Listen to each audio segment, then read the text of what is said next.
兄弟们，我又受挫的耍了。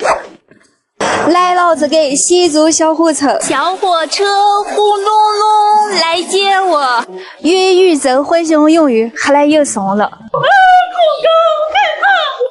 妈妈，我来了动画片的世界里。大鱼你好，有个大龙过来了。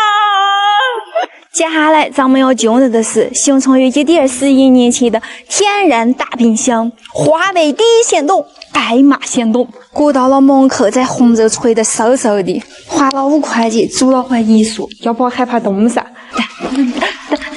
哇！不，你们感觉过哈这块地下宫殿这太美了。你知道因为什么这个会白马仙洞吗？是因为以前有一匹白马在居然成了神仙的。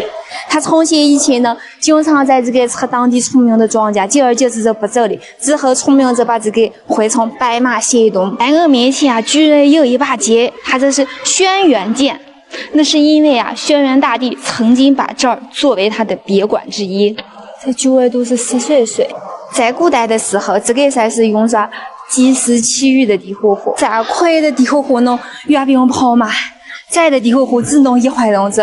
在肉山的路上走不出来了。哎呀，哈登我好累了。这白天咱们来到的是铜铁柱，它是块将近3米的石柱，它的下端是石笋，顶部是规装石钟乳。所以说这个才是通往仙界的大门。已经来手很冷了，这白天8登我快打3点，出动了！在我的身后便是吕梁山，吕梁是英雄吕梁，冲！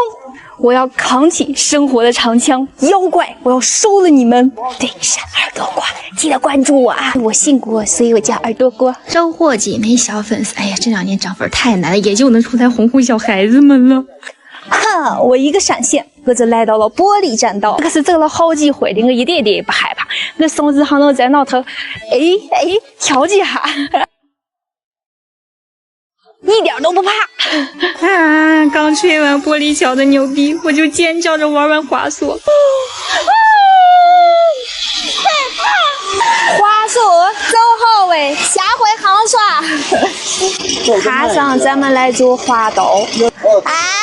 我要下啦，妈妈，我要挑战自我了啊！紧接着，咱们到达了灵泉谷。好，这一次终于不用尖叫了。我这白天你们才做少了，呼切叫，实际说是为了来这块鸭子村那头照秀，出片不易呀。叶孤舟行江上，这白天咱们准备洪水马鱼，哈，送你们拉马祖，要在上面玩个跷跷板。妈妈，我又挑战自我了。再回到水上拓展，这是吹出来这么多火烈鸟吗？一个人开船。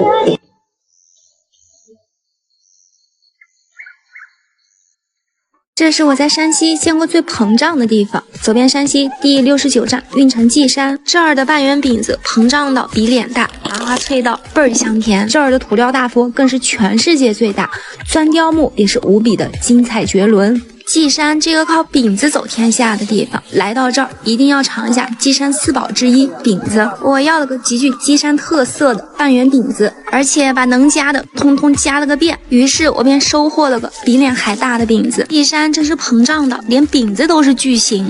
我原本以为牛仔骨是说肉呢，没想到是一种辣条。是不是只有稷山吃饼子才会加牛仔骨啊？稷山还是一个让人舍掉优雅的地方，在这儿你必须得张大嘴巴，才能同时吃到薄脆的饼子和满满的馅料。这个是麻辣饼，同样的很厚很大，而且很脆，能一层一层的包下来。稷山也是一个神奇的地方，饼子外皮酥脆的同时，内里又是十分的松软。这是我吃过最酥脆的饼子。吃的饼子里面好像有油酥。原以为稷山饼子已经够大够长脸了，但当我走进大佛寺，一抹春意收眼里的同时，也来见证着独属于稷山的奇迹。眼前的台阶和大殿竟有种康熙王朝的感觉。这里始建于金代，历经20多次地震，却完整保留着天下第一的土雕大佛。这尊大佛不同于云冈石窟那般石刻，而是以黄土做材料，历经多次灾祸而不倒。其高度更是达到20余米，宽约6.7米。在土雕大佛前，我也见识到了真正的巍峨壮观。稷山的人呀，也是十分膨胀。你要想买点板枣和麻花吃，也是自信到让你先尝后买。他们呀，可都是稷山四宝，也怪不得如此自信。比菌枣长得更圆一些，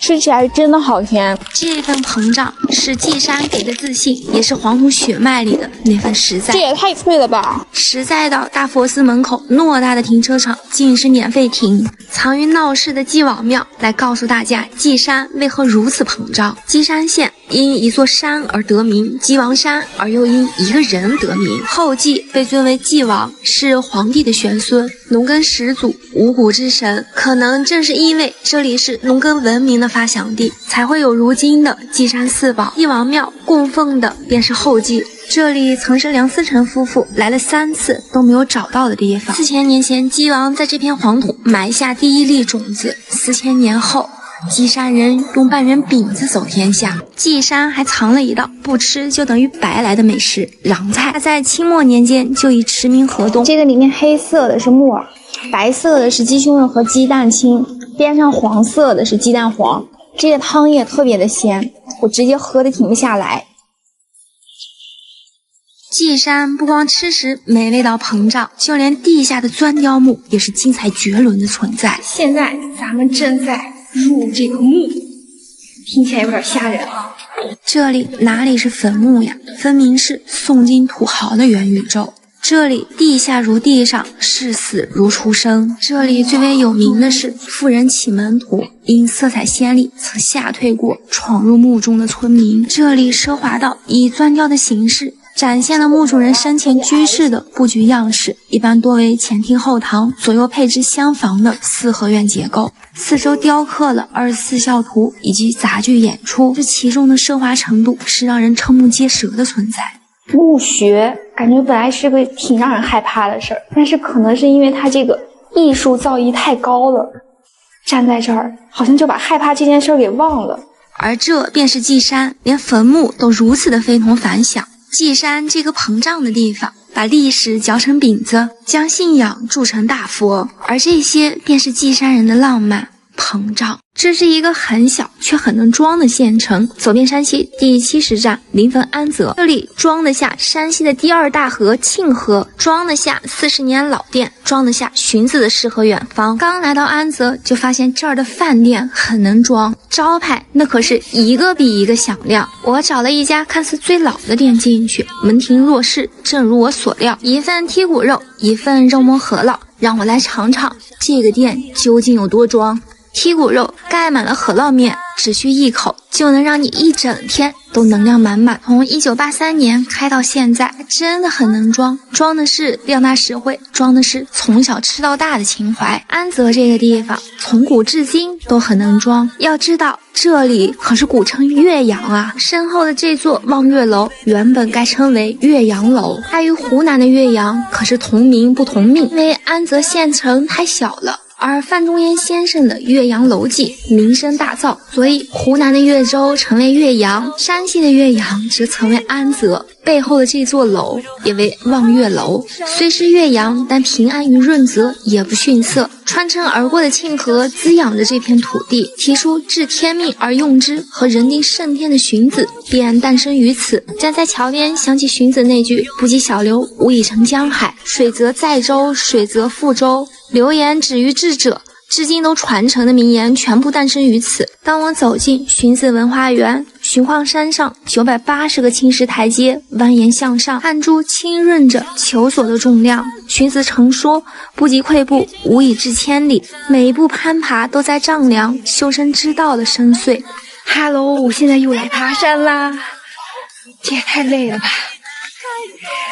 当指尖触碰到春的颜色，方知荀子那句积土成山，风雨兴焉的含义。荀况山上，我也见到了属于安泽的财富。开着正盛的小花名为连翘，安泽便是它的产地之一。春天真的是来了，神清又气爽。看我捡的这个棍儿，直溜不直溜？从荀况山下来，我便攀上了另一座山头。小小的安泽竟还装了一个保存最完整的辽金砖塔。麻衣寺砖塔始建于金世宗大定年间，塔以寺而名，寺不见身影，如今只剩孤塔，高约23.6米，塔身镶嵌佛像众多，全塔可看到的砖雕佛像有336尊，损坏了21尊，尚存315尊。看到这里便是我的安泽行。安泽一个常住人口只有7万人，很小却很能装的县城，装的是平安与润泽，装的是简单与幸福。